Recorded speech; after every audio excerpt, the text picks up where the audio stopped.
Mga mahalagang balita, titiyakin ng Presidential Anti-Organized Crime Commission PAOK na sarado na ang lahat ng Philippine offshore gaming operators sa bansa hanggang katapusan po ng Disyembre ngayong taon matapos bawiin na po ang lisensya ng mga natitira pang POGO nitong linggo.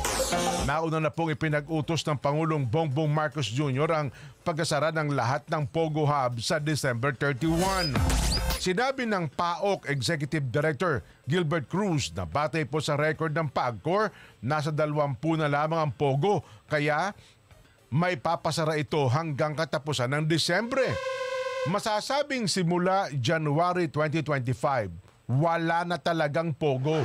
Opo, wala ng POGO o anumang mga internet gambling licensee maging ang mga business process outsourcing.